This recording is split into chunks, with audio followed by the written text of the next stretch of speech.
before the mountains were brought forth, wherever you had formed the earth and the world, from everlasting to everlasting, you are God.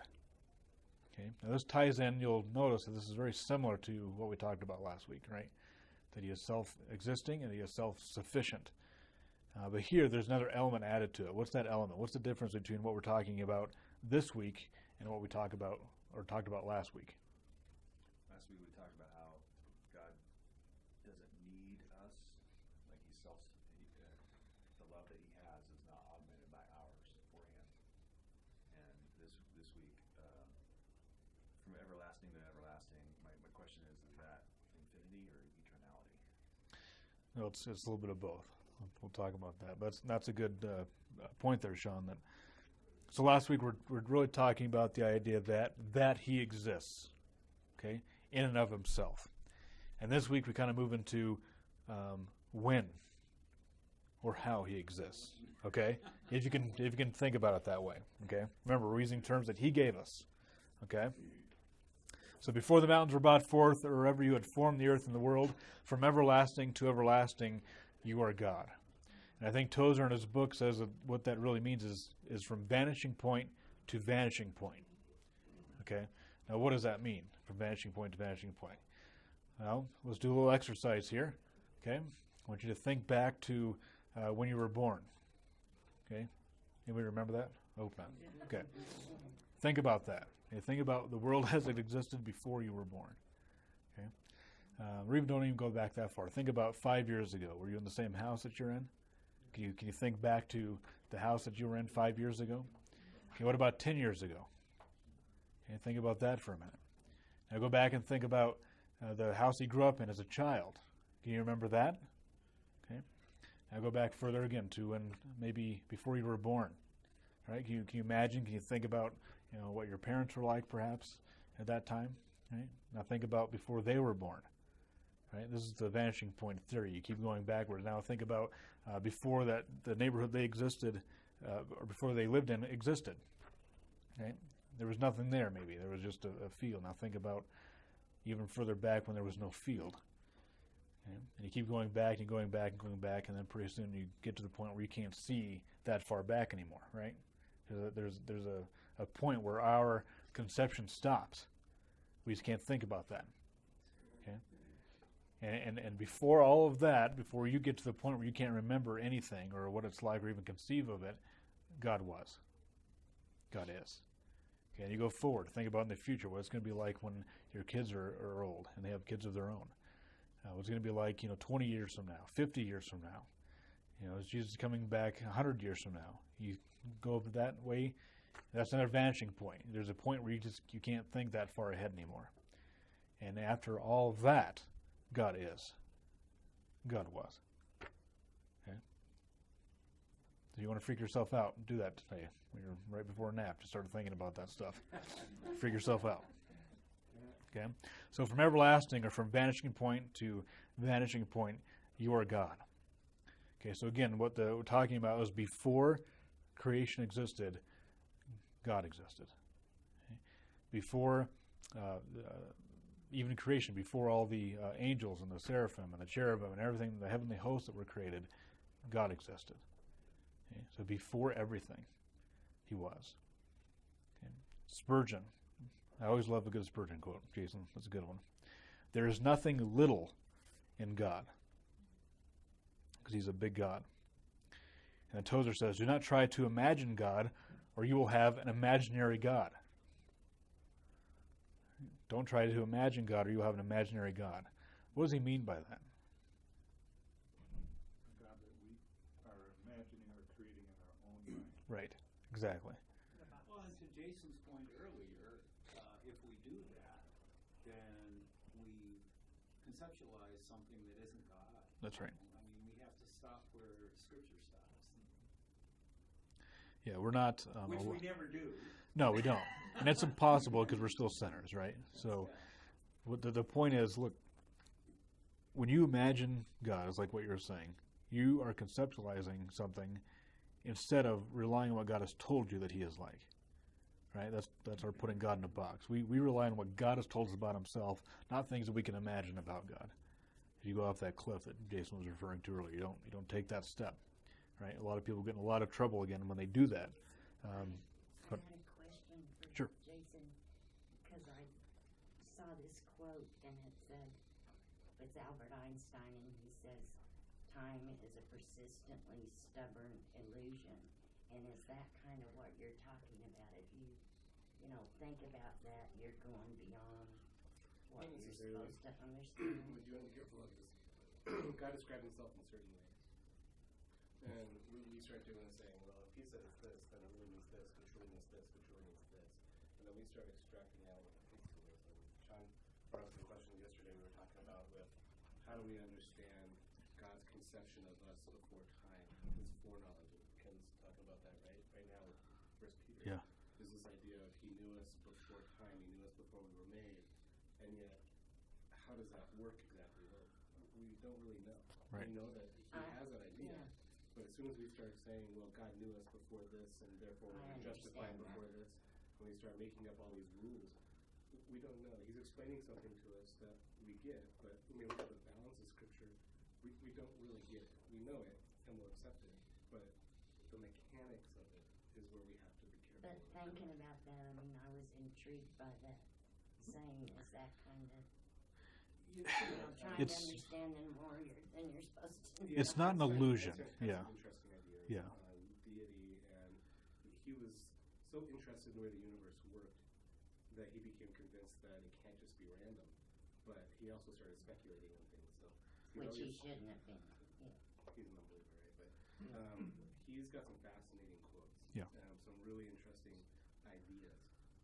But you don't want to get off on that. Yeah. That Well, was my question. Thank you. And we'll talk about that a little bit. It's not an illusion. Time is not an illusion. It's a real thing, right? Because God created it, and He's a God of order, and He's the one that did it. But we'll get there. We'll get there. Yeah. We'll get there. Thomas Watson has a really good quote here. And if God be infinite in His glorious essence, learn to admire where you cannot fathom. We can no more search out His infinite perfections than a man upon the top of the highest mountain can reach the firmament, or take a star in his hand. Oh, have God admiring thoughts, adore where you cannot fathom. If God be infinite, let us not attempt to limit Him. It is limiting God to confine Him within the narrow compass of our reason, whereas He is infinite, and His ways are past finding out. So His way of saying is, look, when you get to the point where you don't understand, worship God at that point. Right? Don't speculate. Don't jump off the cliff. Just worship Him. And there's going to be things that we just simply can't understand, at least here and now. Okay. When it gets to that, though, that's what makes our God so great. A God that you can figure out and put into a box and know everything about and understand exactly what He's doing all the time and why. That's no God of the Bible, right? That's a God of our own imagination. That's a God that we can figure out and put into whatever little form that we want to put Him into. And that's not the way the God of the Bible has described Himself. So what would be a common man definition of infinity and eternity? The term infinite and infinity are used many times over in the scientific community and in many science fiction books and movies. Simply, the word infinite means limitless or endless in space, extent, or size, or immeasurable. Infinity in our language signifies that which cannot be conceived because it is beyond our realm of understanding or ability to gauge. Are we okay with that definition going forward? It's not just a lot, it's, you can't even say it, right? That's everything. Okay. Now eternity, now here's where we're talking about, Sean, a little bit. Eternity would be infinity applied to time. Lasting or existing forever, without beginning or end. A similar word for eternal would be timeless. Okay, so infinity, we always think of it infinity in terms of like math, right? For instance, or linear, where it's a point and a point and just kind of goes on forever, right? There's arrows on either side. But infinity really is, there's not a line at all. I mean, you can't, it's just kind of everything. Okay, eternity is taking infinity and making it that line. It's a time thing. Okay, goes on both ways forever. Okay, and even that gets a little bit skewed, but that's the best we can do for analogy. So that's the difference between infinity and eternity, because like you were just saying, infinity is everything. Yeah. Where in eternity is, in our little imagination, that line from one end to the other. Yeah. It's a one-dimension way to understand eternity, right? So infinity, you could say God is infinite and has glory. Okay, it doesn't mean it's a linear line that goes one way and the other forever, right? It's a bigger subject. But eternity is a measurable thing that you can look at. Okay, you can't see the end of one side or the other, but you can measure it at least in some way. How can a limited mind conceive of the limitless? Let's try to express the concept to at least form some sort of concept in our minds. Robin, you really should be teaching this one. You're the engineer. But before we go any further, remember our unlimited, infinite God is far beyond our highest thoughts. Okay, so as smart as you think that you are, or as smart as I think that I am, we're not even close to being able to really grasp this, okay? The idea that God is infinite is not a direct scriptural reference. So there's not going to be a verse, per se, that you read that says God is infinite. Okay? But the idea that God is infinite in his being and character is a summary idea for our own minds to comprehend. So the things that he says about himself lead you to believe, okay, rightly so, that he is infinite. For example, Isaiah 40. Behold, the nations are as a drop in a bucket, and are counted as a small dust on the scales. Look, he lifts up the isles as a very little thing. And Lebanon is not sufficient to burn, nor its beasts sufficient for a burnt offering. All nations before him are as nothing, and they are counted by him less than nothing and worthless. To whom then will you liken God? Or what likeness will you compare to him? Even that, it's a description, but it's not a description that actually fully encompasses what he's talking about. He's giving you an example, okay, that he is so much bigger than that. Even the biggest nation is nothing on the scales. He's so much bigger than that. Okay.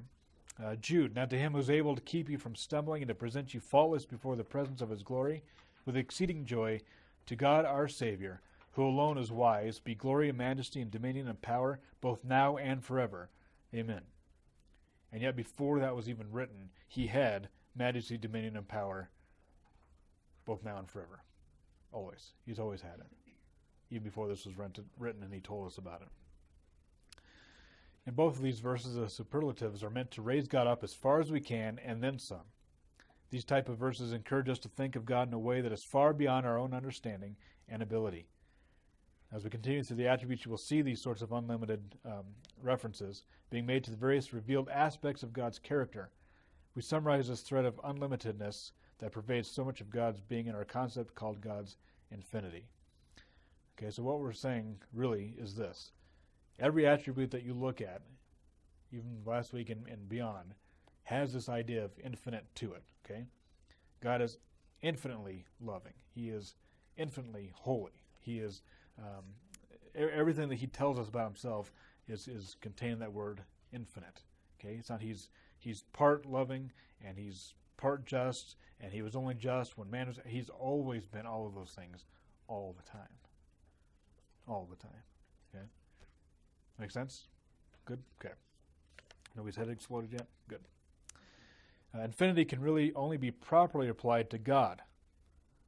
Okay, that's important, right? That's one of those things we talked about last week, the creation distinction, right? Some of the things that we can mimic, that he's given us to mimic, and some of the things that we can't. And only infinity can be applied to God. Nothing else is infinite except for him. Novation once wrote the following in his work on the Trinity. Here, and in all our meditations upon the qualities and content of God, we pass beyond our power of its conception, of fit conception. Nor can human eloquence put forth a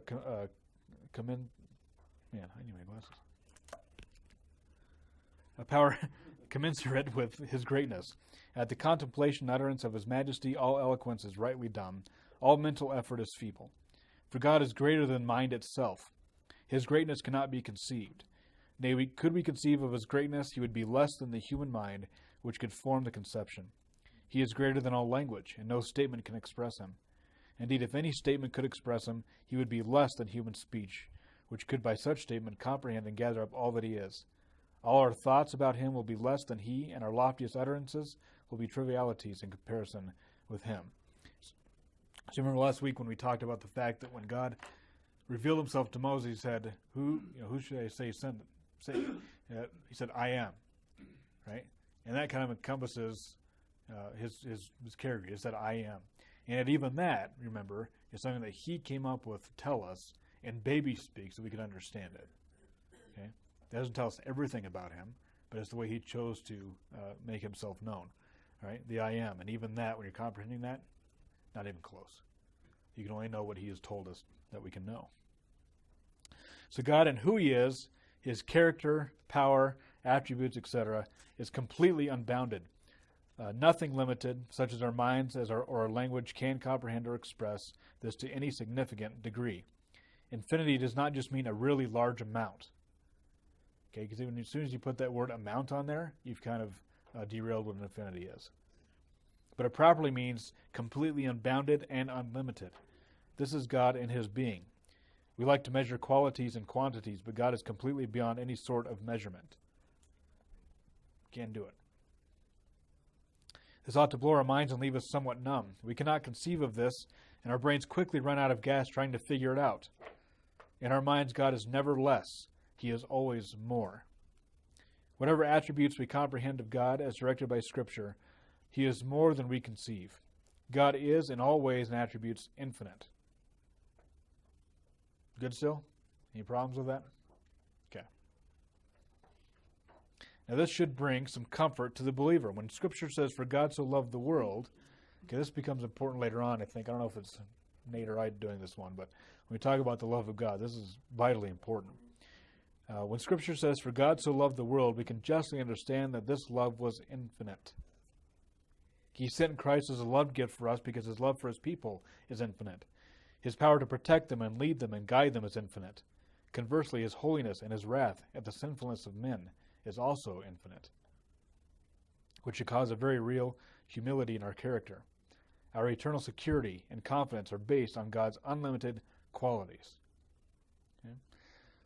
When I was thinking about this, the idea that came to mind is, if you have small children, we have small children now, and one of the things that people always say is that the kids are always worried about that love that you have for them, right? If they do something wrong, I don't think my kids have said this to me yet, but and you discipline them, they say, well, Dad, do you still love me? As if that love would run out because of something that they had done, right? And so with God, that gives us comfort as a believer, right? That there's an infinite amount of love that he has for us that doesn't run out. He doesn't reach the end of his rope, as it were, and says, you know what, I've loved you so much so far, but now no more. He doesn't do that. Right? It's an infinite love. And yet to the unbeliever, that should be terrifying. Right? Because not only is he infinite in his love, he's infinite in his wrath and his justice. Okay? And so Spurgeon said that when an unbeliever is in hell, and he's thinking about all things he did to offend God, to sin against him, and he's been there for 1,000,000 years in torment, and he looks up at the door that he never went through, it's going to say eternity. He's still going to be there for eternity, right? Because you've sinned against a infinite God. And that's actually really the answer, and if I'm jumping to a different topic, I apologize, but to God's justice is, people ask, how can God punish someone infinitely or eternally, when they were alive for maybe 30 years? Even all the sins they could commit in 30 years wouldn't equal eternity. Well, the answer is not in what they've done, but who they've offended. Okay? They've offended a God who is infinite. And thus the punishment must be infinite. Okay? There's no way that you're going to ever redeem yourself from that or be able to pay it off. Okay? That makes sense? It's about who you've offended. So it makes me think about, in many ways to think, I guess, but in Isaiah when he says, I saw God high and lifted up, Isaiah said, oh, woe is me. I don't think we can't conceive of infinite holiness. No, because we'd be fried, honestly. That's why Hebrews says, probably going to see your hand in a second, that's why Hebrews says that it is a fearful thing to fall into the hands of an angry God, because he's a consuming fire that doesn't actually fully consume anything. It's always going, right? How many have seen the movie Casablanca? There's a great line in there, at least I like it, where character says to who's the main actor? Humphrey Bogart says, "You don't like me much, do you, Rick?" And he says, "If I thought about you at all, I guess I wouldn't like you." Right. Wow, that's Profound, yeah. What a put down. I've never heard of a more amazing put down than that. But Psalm 139, 17 and 18 says, "How precious to me are your thoughts, O God, how vast is the sum of them. If I would count them, they are more than the sands of the sea." Right. I mean, this is how infinitely God thinks and contemplates us, each individually. All the time. Yeah. Everything. More than the sands of the sea. I mean, Yeah. just incredible. I did a calculation one time about how many sands are in the sea. Mind-boggling. See, and this is why Robin should be teaching this class. I got to like 50. I was like, I'm done. I'm bored. Yeah, exactly. But even then, yeah, even then, let's say that Robin was right in his calculation. The point that we're making is that at some point, given enough time, you'd come up to that number, right? Because there's only so many sands on the sea. And that's an example of God giving us something that we can use to understand. And he's beyond that. Like, you would never, ever count to that many, ever, when it comes to God. You couldn't do it. Okay? That's a great example. Yeah, he should have been doing this class, because, All right. So what does it mean that God is eternal? Now we're getting to some things that they're tough. Okay? So just bear with me here for a little bit. Wayne Grudem in his systematic theology provides a good, simple, and yet profound working definition when we say, what is God? That he's eternal. That is, God has no beginning, end, or succession of moments in his own being, and he sees all time equally, vividly. God sees events in time and acts in time. So he sees things in time and sees things outside of time at the same time. Okay? I'm going to give you an example of this here in a little bit. Got it? Sees everything in time, everything not in time at the same time. Okay? Does this seem somewhat familiar considering recent lessons? Now, we haven't done the immutability yet. We've switched the order here a little bit, but this doctrine overlaps significantly with a number of other doctrines, including the self-sufficiency, self-existence, which we talked about last week, independence and immutability of God, and that I think is next week, which is the doctrine that God does not change, right? He's immutable. He's not mutable. He's immutable. This is one of the beauties of God's character. What we see as many varying facets actually are small pieces of the great personality and character of God. God describes himself in many different ways to reveal many different facets of his character. All these different descriptions should be taken as a whole, not as many parts. Okay, and so what we're saying here is when you use something that describes God, you don't think that that's all that God is, right? You don't read a passage and say, okay, that's all that God is. That piece is a bigger picture of what and who God is, okay? So you don't focus on the one thing and think, okay, this is all that God's about. So when he says, for instance, that God hated Esau, yeah, he did hate Esau. Okay, but if you just took that by itself, that doesn't reveal the fact that God also says elsewhere that he loves the world, how those things coexist, right? Because you're looking at different facets, different things. There's different points to them. You don't want to push the analogies further than what they're meant to be, okay? That's okay? Simple? Questions? Threats? No? Okay. So does God have a timeline that goes infinitely far back and infinitely far into the future? Jason wrote here, not quite. I say no. God is not contained within time. This is a completely foreign concept to us since God has created us specifically within time. Okay? We understand the passing of time and the changes that accompany it. However, God created time and is Lord over it. His being is fundamentally different. Consider the following verse from Scripture. I am the Alpha and the Omega, who is and who was and who is to come, the Almighty. Even there, okay, the Alpha is the beginning, right? And the Omega is the end. And what he's saying is that before the Alpha, he was there, and after the Omega, he's still there. Okay? And so one of the things, I hate to have you guys rely on my drawing skills, but we'll see. So people say, okay, well, eternity, right, is like, so this is time, right? It has a starting point, and history has an end point, but then eternity actually keeps going, and that's how, we'll talk about that. That's how we're going to go.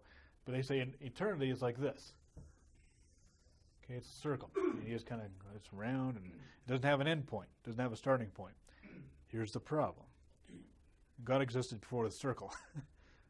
Okay, think about that. God existed before this circle. Right? So when it says that does God have a timeline, he doesn't, because he invented time. We getting too metaphysical in you? Okay. So even this is not even a proper definition of what eternity is, because this is what like a Buddhist would believe, right? It just goes and goes and goes and goes and goes all the way around. But that's not how God designed it. God designed it in time. He designed time for a specific concurrence of events that happen, that things change, right? Things move along, okay? And we have a start to history, we'll have an end to history, and then we have eternity, okay? All right. John 8:58, one of these verses where you go, what in the world? Before Abraham was, I am. Notice the timing sequence of what he says here. Before Abraham was, I am. He didn't say before Abraham was, I was before Abraham, or before Abraham was, I was there. He says before Abraham was, I am. Right? The argument being that, look, you go back to Abraham, before Abraham, I am. Right? After Abraham, I am. It's phenomenal. It's one of those verses that I've always looked at going, wow, that is a statement. In all the verses and others like these, God refers to himself in the present tense. He is as he is and always has been and always will be. Time in the sense of successive moments acting upon his being is non-existent to God. Okay, meaning that the divine being does not get older. Okay? It's not that he started out and then he gets successively older. That's not what it means. This is particularly applicable to God's immutability, which is next week. Time is not applicable when we reflect upon God's character and being. Okay? So we say of people, when they maybe become Christians or something like that, we say things like, well, that guy just needs to learn to love. Or we say, that guy needs to mature in his thinking. Okay, those things are not applicable to God. Because there was never a time where God needed to learn to love someone. There was never a time where God needed to understand or become holy. He's always been that way. He doesn't mature. He doesn't change. Okay? This is more than just concerning that God has been around for a really, really long time. Okay? He has not endured countless eons and millions of years. His experience of time is qualitatively, not quantitatively, different and beyond our understanding. So when we think of God being eternal, I think our first thought is to think, well, hundreds and billions of years ago, God was. No, see, God existed before hundreds and billions of years ago. That's how you have to think about it. It's a qualitatively different thing. And it's hard for us to understand that because we can only think linear, but that's what he's saying. Before those hundreds and billions of years, before they even existed or created, he was. He is. Okay, so here's where we get into some fun stuff, as if all this has not been fun so far. So if God has no past or future, then everything is present, right? Referring back to Groom's statement earlier, God sees all time equally vividly. We're going to flesh this out here a little bit. Time as we know it is really the succession of moments. Okay, this is why, going back to the Einstein quote, time is not an illusion. It's a real thing. Okay, it's a real thing. We don't directly see time change. Okay, now we can look at a clock back there, and we can see the hands moving. Like, we're seeing time change. No, you're not. You're seeing the effect of what time does. Okay, you're not seeing time. You can't see time. Okay, the way I use an analogy for this is with the wind, right? People say, oh, do you see the wind? No, you can't see the wind. Okay? You can see the effects of the wind. You can see trees blowing. You can see, if it's bad wind, houses being ripped up from the ground. You can see those things, the effect of wind, but you can't see wind itself. Only the effects. And the same thing goes for time. You don't see time. You see what time does. Okay? Time is our concept of the passage of change. Okay? So you say, well, time passed. It did, but you didn't see it. You kind of see what happened because of time. You see the end result of time. You know, we were looking at a slideshow for Mother's Day of our kids, and Ainsley's she'll be 6 this year. We're like, man, doesn't it seem so long ago?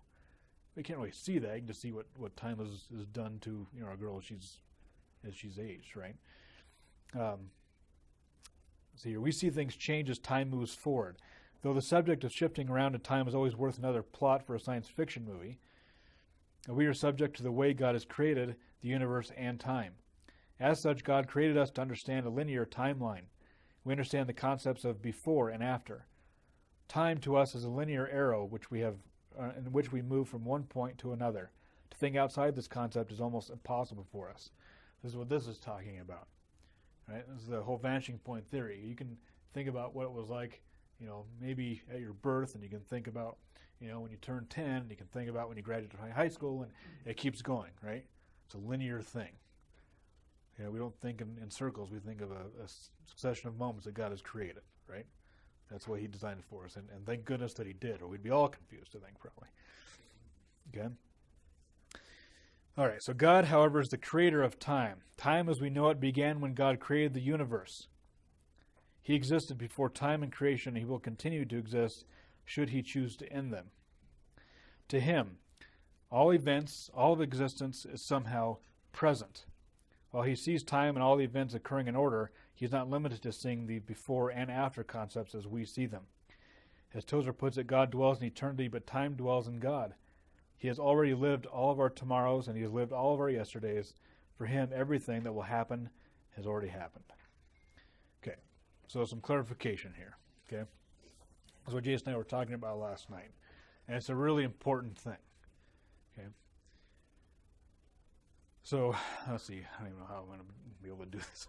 Explain the unexplainable. Okay, so God is up here. Here's time. Now, he sees, he's outside of time, right? He created time. Okay, he's not contained in time, he is outside of time. So he can see all the stuff at the same time, right? You're looking down, you can see. So if you fly, you travel a lot, you're in a plane, you look down, you can see, not everything, but you can see like a whole state at a time, for instance, right? You can see a lot of things at one time, okay? When you're down here, you can only see the part that you're really in, right? Does that make sense? So you can see all the stuff at the same time. However, since he created time and he's a God of order and not chaos, okay, because he can see things all at the same time, he also sees things and interacts in time. Okay? Here's where I'm going with this. There's a doctrine out there called eternal justification, and if you ask me, it's a bad thing. It's a bad thing because it doesn't take into account the scriptural data that we have about what it means to be saved and justified. For instance, because he sees it, okay, so was there a time that you were a child of wrath by nature, like Paul says? Okay. And at that time, okay, I'm using time words, God was angry at you and his wrath was poured out against you, right? You were an enemy of God. Now, I would hope that all of you in here, there's now a moment where you are not a child of wrath, you're a child of the kingdom. Right? We're saved now, we're justified. Okay, so what we're not saying is that you have always been justified.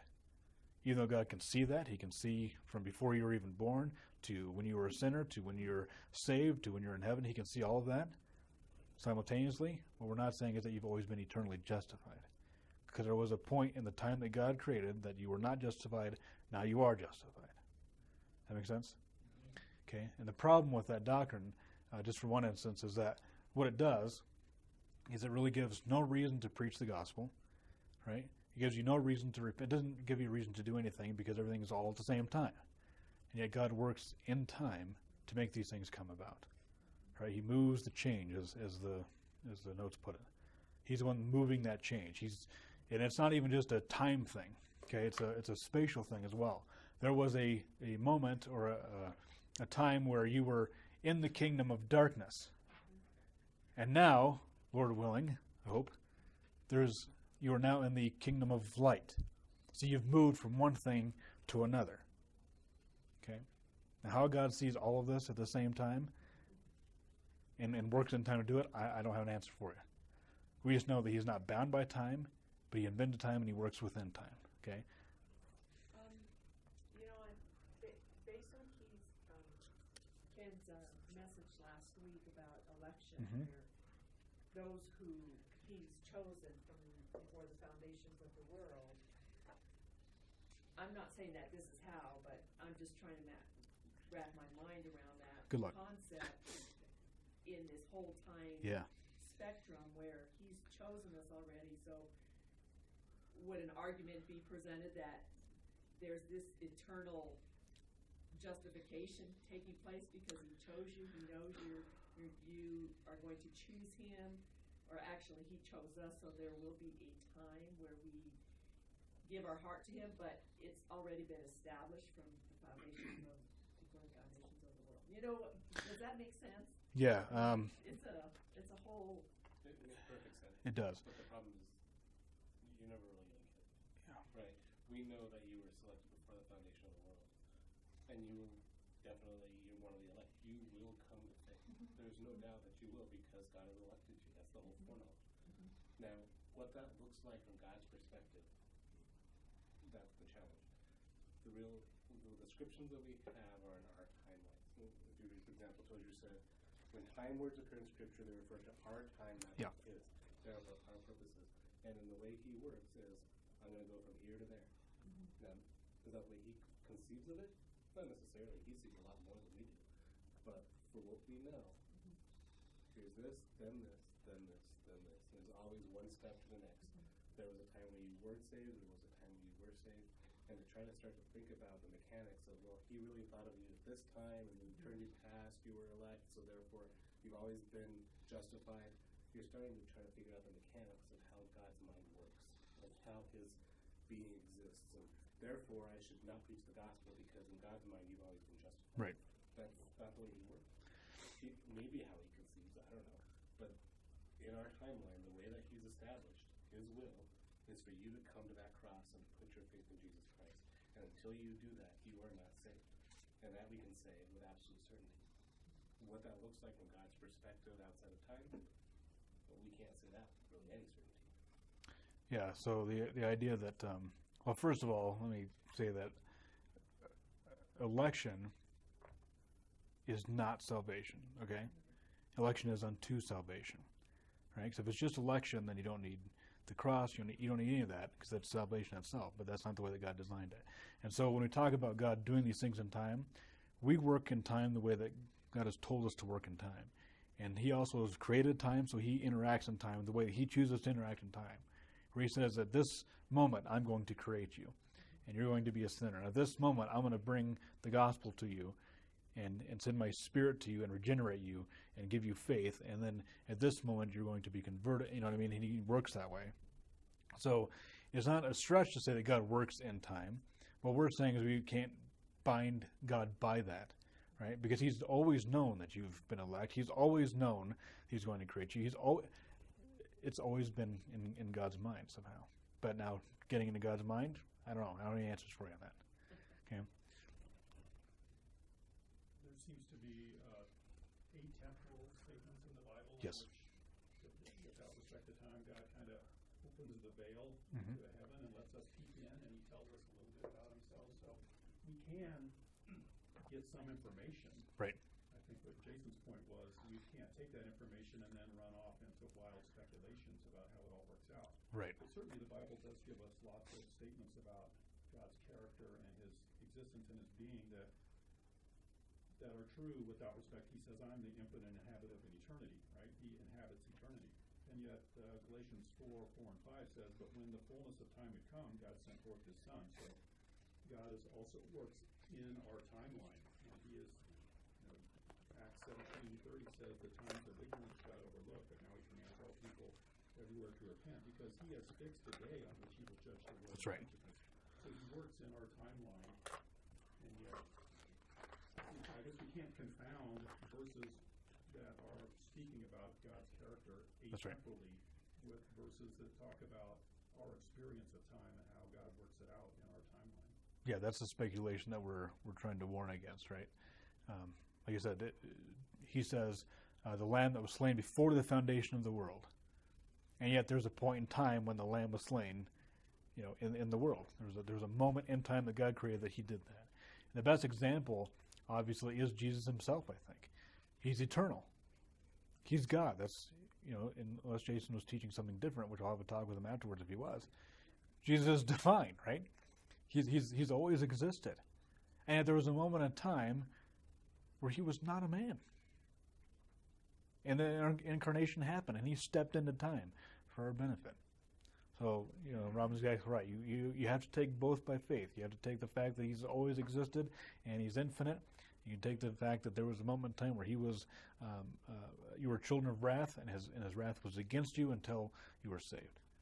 Okay, so you have to both things, right? That we don't want to commit the either or fallacy here, which is it either has to be this way or it has to be that way. That's a fallacy. Okay, because with God it can be both. It can be both. Okay. Is that clear enough? The whole eternal justification and God working in time, but he's not bound by time. And is that good? Okay. If you understand that, come explain it to me later. This is a lot like the Trinity. Yeah. Those illustrations of the Trinity with the water and the egg, and they right up to the idea of being a father and a husband. It's the same kind of thing. There's some use to those kind of analogies to help you grasp it, but they all break down at some point. And it's the same with here. You're going to try to conceptualize it, and there are things that will help you to a degree, but nothing you can really capture the essence of this, because he's infinite and unbounded, and we don't think of things. No. And he's totally unique. Okay? He's totally unique. That's why analogies break down, because there's nothing like him. You can't compare anything to him. Right? The whole idea of Jesus being both divine and a man, hypostatic union. There's nothing like it. He's not just half God and half man like the demigods and Hercules and all those guys. That's not what he's like. Right? He's fully God and fully man. And how does that work? There's nothing like, you can't compare him to anything. Right? It occurred to me in the study that angels as created beings are limited to a linear timeline, Oh, yeah. just as we are. Absolutely. Although they've seen vast epochs of time. Mm-hmm. Absolutely, because they're created beings. If they weren't, they would also be God, right? That's what you have to logically presuppose there. So we talked about this here a little bit. I'll try and speed through this. So if everything, on page 30 here, so if everything is eternally present before God's eyes, how does he order events so precisely to accomplish his will? Well, it's kind of a rhetorical question, right? Because he's God and he created time. He sees everything. If he didn't, the question is if he didn't see everything or didn't plan everything, how would he order events to specifically accomplish his will, right? If he really didn't know who was going to be elected until he looked down the corridors of time, this is what Ken was kind of talking about, then it's all just a guessing game, right? Then it's not God doing those things, it's his reaction to man doing things. I elected you because I saw that you would have faith. Well, if he saw that we were going to have faith, why did he need to elect us? He already saw that we were going to come to faith. Why did he need to elect us? It's backwards, right? It's like it's Sherlock Holmes filling in the gaps backwards. Once he already has a conclusion, then he goes back and like, well, it must be this, must be this.